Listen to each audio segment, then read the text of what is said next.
All right, hello everyone. So today we're going to talk a little bit about real estate investing, and also generally why I prefer not to purchase bonds, and why I think diversification, at least for the vast majority, until you have millions and millions of dollars, it's not really a good idea to go about it.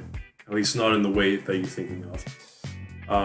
So let's go ahead and get started, and I'm going to explain this.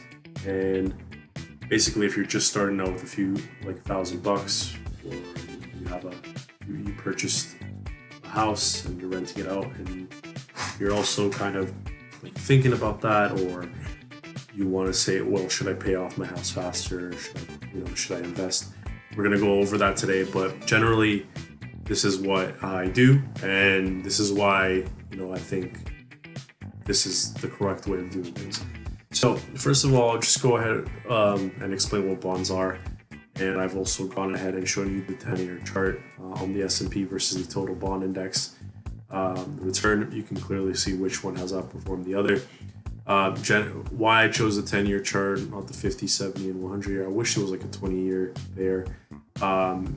Generally, we want to look at the 10 to 20 to 30 years, right? Because in the 50, 70, 100 years, usually we're not trying to wait that long to make some money. And also, if we're starting to invest 20, 30 years old, 50 years, we're trying to be retired before our deathbed here, right? So trying to get there as soon as possible.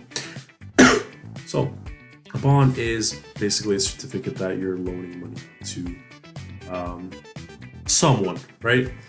Generally, we think of it as treasury bills and government bills, but what a bond is you're loaning money out to someone and they're paying you a return.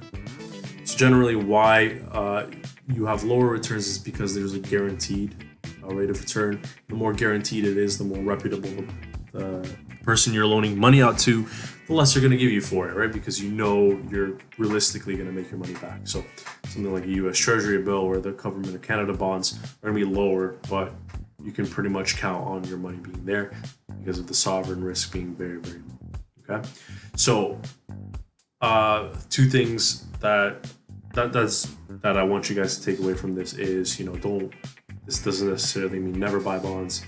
Just makes you think that. Hold on, look at the time period, and you can even look at the other ones, the 50, the 70, and the 100-year. You'll see that the index has generally returned way more than the bond index.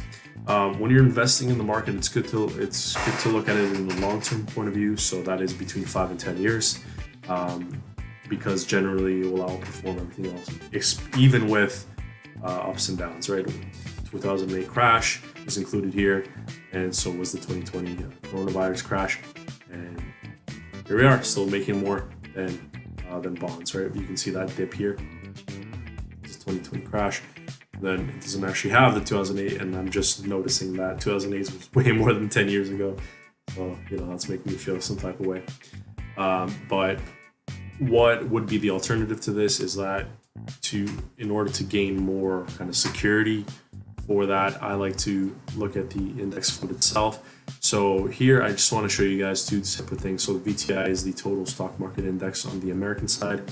I know most of my viewers are Canadian and American, so generally you have the VEQT, for example, on the Canadian side, and the VTSIX. Basically, just look up kind of the Vanguard index funds on the Canadian side as well, and the balanced funds, and you'll see that generally it's pretty high up there, especially compared to the bonds, right?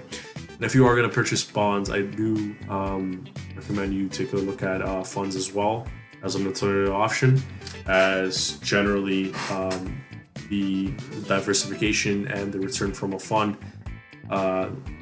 that someone else professionally is doing this for a living can usually do a better job than if you don't know what you're doing and you're picking individual stuff, right? So here we have 131% return in the past 5 years, and in the same time period, I've pulled on Bank of America, 28% return, right? So I didn't want to pick something outrageous like a Shopify or Amazon and all the tech stocks, because those have crazy valuations, and at the time you didn't know if they were going to go up or down. And if you guys are into huge tech stocks and crypto and stuff like that, then more power to you. But here we want to look at more kind of a more blue chip approach, but still you get more bang for your buck. Like for example here, 131% return, nothing to scoff at, right? So actually, before I go into that, what is an index fund? A fund that basically tracks the index, the performance of the index. If you think about the entire American economy into the VTI, right? For example, you can generally assume that it's going to be more stable than any one particular stock that you use out of its index, right? Because it's balanced accordingly, and you can just purchase it at a price per share, right? So very simple to do, very simple way to get it started with just a few $1,000 if you're just getting started out, and it will offer you the diversity that you're looking for. And that kind of goes into why I said in the title, don't diversify. Let it do it for you. Let the fund do that for you, right? So now I want to talk about real estate investing, especially now I'm going to be talking about in Canada generally, because the Canadian and the US markets are very, very different, especially if we're looking at key zones, right? So here we're talking about Toronto and Vancouver as being very, very, very exponential, but exponential in terms of the increase that exploded, right? So here you can see, like, in January 2005 all the way to January 2021, the average price in Canada, it's about 5x here, 4x, sorry. And if you look at other markets, if you look at Toronto specifically, and Vancouver, where the majority of these suburban and urban population live, you'll see that it's actually way higher. On top of that, you can rent things out and make your money. So why is this as an alternative to bonds? The way that I look at it is you are borrowing money, right, to purchase a house, and a lot of people are using it as an investment, right? So in order to purchase a $800,000 home, right, you only need 20% down. You actually can put, I think, 5 minimum. You only need 20% down if you don't want to pay the insurance, right? So even with 5%, right, you can get in on that. 10% would be 80,000, so 20% would be 160,000. So 5%, as low as you want, you can even put it down with 40,000 if you have really great income and proven track record.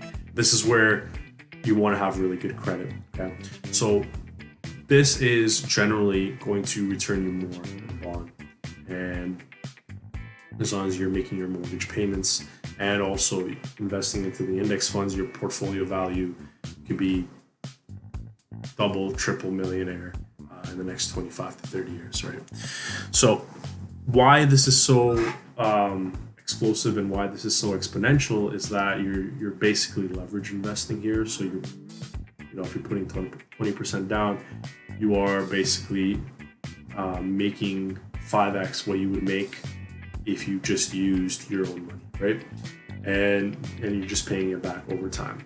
So the kind of notion that we know that the house prices are more than likely going to increase over time kind of substitutes that fact and substitutes that diversification, coupled with, let's say, index funds. You have a stellar portfolio that could make you millions and millions of dollars in your portfolio as you grow your career, and you get more and more money as you maybe get a spouse, maybe change your family situation.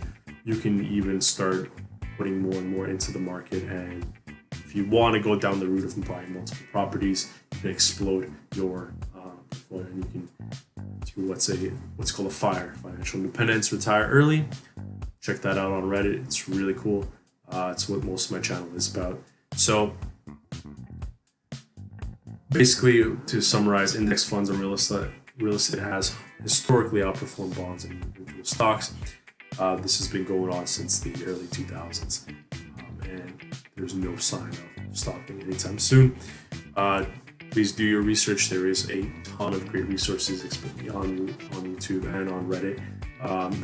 I go more in depth. If you would like me to actually do a very in-depth video on how I purchased my first real estate unit and the math behind that and why I did that, how I did that at a younger age, and also the index funds, how they work, and more statistically outperform individual stock could, but this was kind of more of an awareness on rethinking the things that you're told, like diversify early, 60-40 bonds, or take your age, subtract from 100, and that's how much you should have in stock, and the rest is in bonds. Just kind of rethink that, look into other things out there, and feasibly you cannot diversify until you have hundreds of thousands of dollars and still make returns and pick individual stocks, right? So that's why you have these funds. There are mutual funds as well. I personally do like ETFs and index funds instead, so check those out, as they do have a lower management fee and the returns are just as good, if not better. If you do have access to an investment advisor that is getting you professional advice and is doing really well, they actually have access to more deals than you would. Products is what I'm trying to look for. So they would be able to take care of you for that. And I always do recommend to see a financial advisor or investment, someone that is licensed, especially when you're getting high up there in the hundreds of thousands and millions of dollars. But until then, I'm a firm believer that anyone can take charge of their finances and get themselves started with their first few hundreds and thousands of dollars. Hundreds and thousands, not hundreds of thousands, just in case it was misunderstood.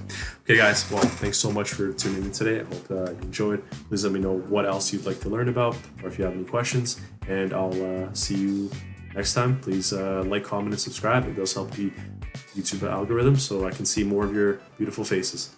All right, take care.